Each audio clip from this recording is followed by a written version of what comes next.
coordination de soutien à Dr Madou Diallo de l'Union pour la République et la démocratie a fait face à la presse ce week-end. Sommet Afrique-France, les jeunes africains ont recadré le président français. La religieuse colombienne Gloria Narvaez libérée après 4 ans de captivité. Volleyball, la commune 4 du district de Bamako a battu l'équipe de Gao par un score de 3-7 à 1. Les détails avec Kassim Damini.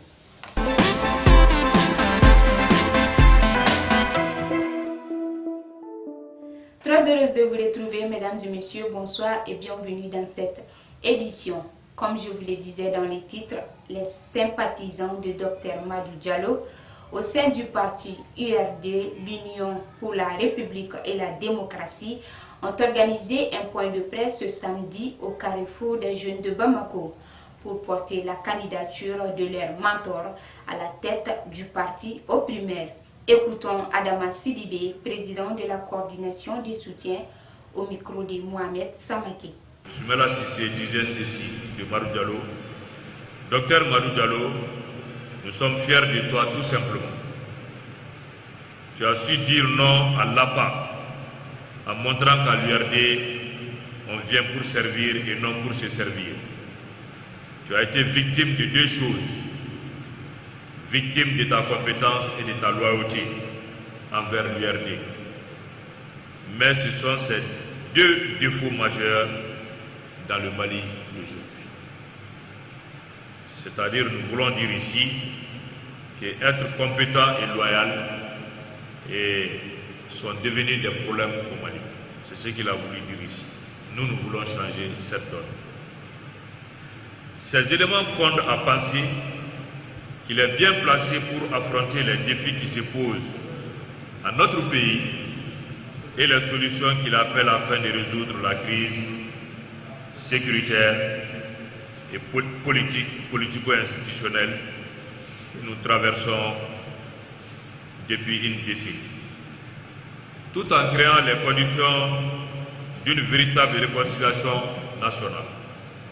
Il s'agit pour nous de répondre aux attentes légitimes de nos populations, notamment en ce qui concerne la sécurité, la justice et les infrastructures sociales de base en redonnant l'espoir aux femmes et aux jeunes, en encourageant la production économique et les investissements publics et privés dans le domaine de la transformation industrielle, en valorisant la société civile, en promouvant nos richesses culturelles, traditionnelles et intellectuelles, ainsi que les sports comme facteur de développement et de cohésion sociale. Ce Mali du renouveau est bien possible, mais il doit être porté par des hommes et des femmes qui puissent incarner les valeurs et les principes pouvant permettre à notre pays de se redresser fièrement. Il est temps de réaliser les réformes politiques et institutionnelles afin de doter notre pays d'institutions fortes, garantes de la Constitution et d'une société de paix et de justice. À maintes reprises, le docteur Madou Diallo réaffirme sa totale détermination à œuvrer pour continuer ce combat entamé depuis des décennies et dont la majorité de nos compatriotes reconnaissent aujourd'hui la pertinence. Soutien au mémorandum était le thème de ce meeting de la jeunesse tenu ce vendredi 8 octobre dans la cour de Moussokunda à Korofina, regroupant plusieurs partis et regroupements politiques, à savoir l'ADEMA PSJ, le parti Yelema, Mali Émergence, entre autres. Demba Koulibaly, représentant de la jeunesse du cadre d'échange pour une transition reçue, revient sur l'objectif de cette rencontre au micro de Mamadou Bouari. Ce 8 octobre 2021 constitue le top départ d'une série d'activités visant à défendre par tous les moyens notre mémorandum établi le 24 août 2021, dont les principaux objectifs sont 1.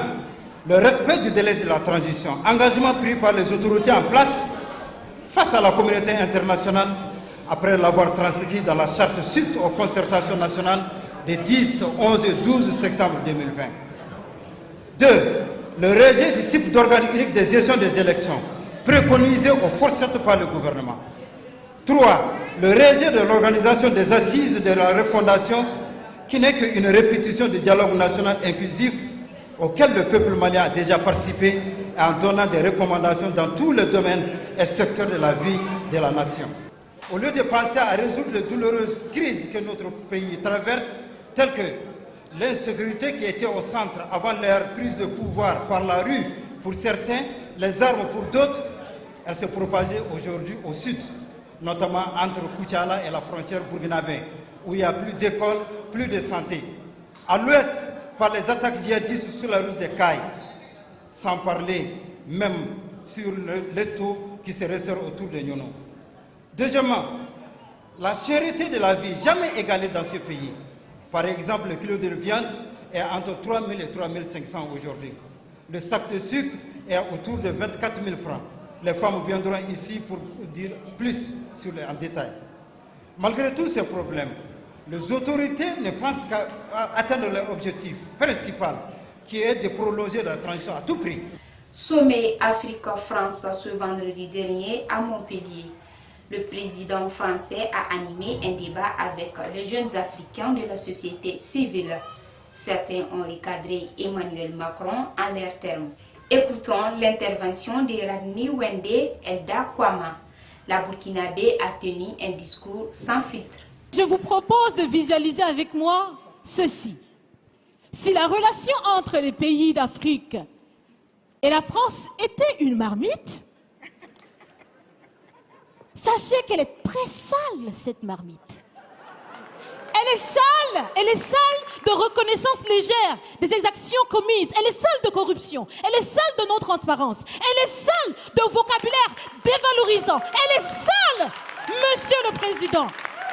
Je vous invite à la recurer par des actions concrètes. J'ai déjà proposé des actions, commencez. Mes amis le feront aussi. Si vous refusez de la laver, si vous voulez quand même préparer là-dedans, je ne mangerai pas. Nous ne mangerons pas. L'Afrique ne mangera plus. Le repas. Écoutez. Le repas.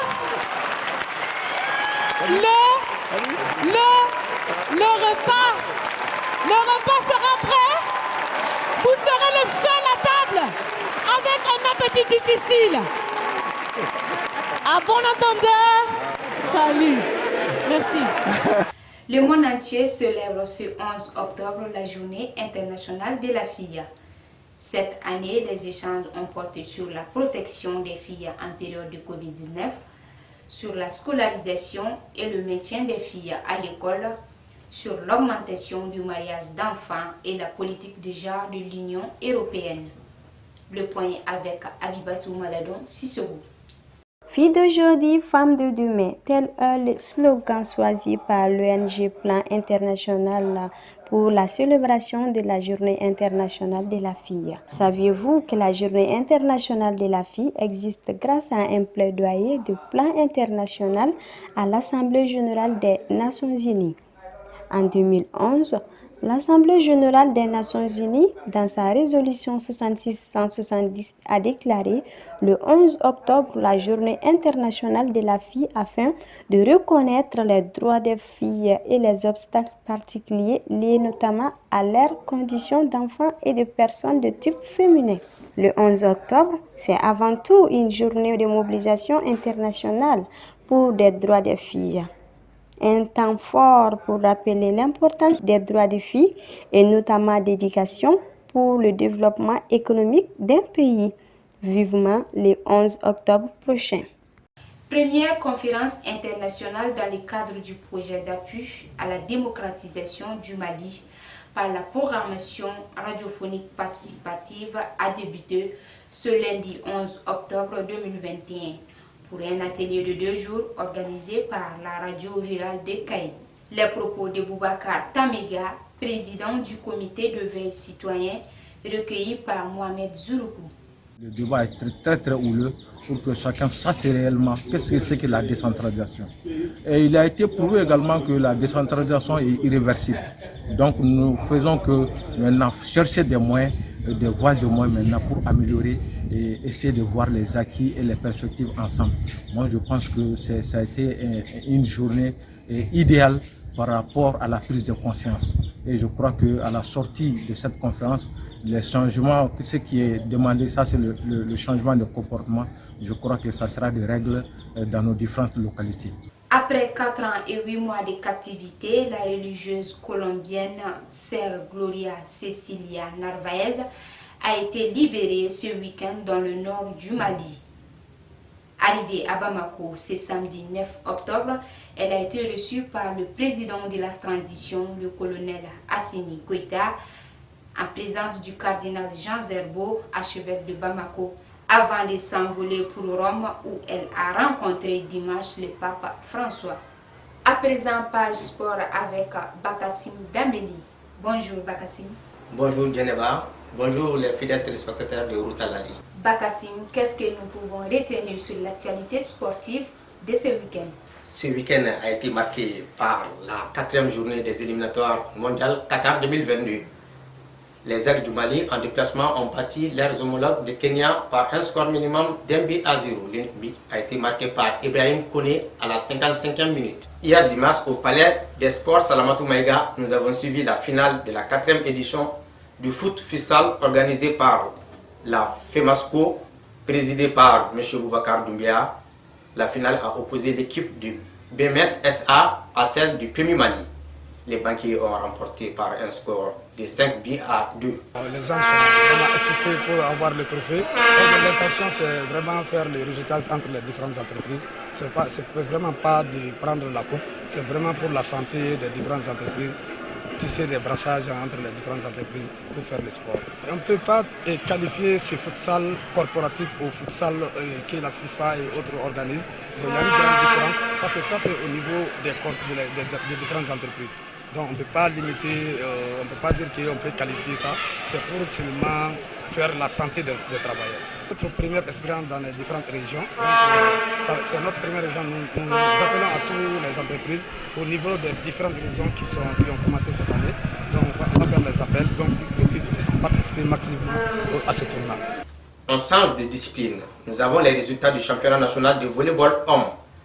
La commune 4 du district de Bamako a battu l'équipe de Gao par un score de 3-7 à 1. L'ISFAS aussi a battu l'équipe de Kai 3-7 à 0. L'équipe de 8000 logements s'impose largement contre la commune 6 de Bamako par 3-7 à 0. La commune 5 de Bamako a également corrigé Koulikoro 3-7 à 0. Et Djeneba, c'est ce qui met fin à cette page sportive.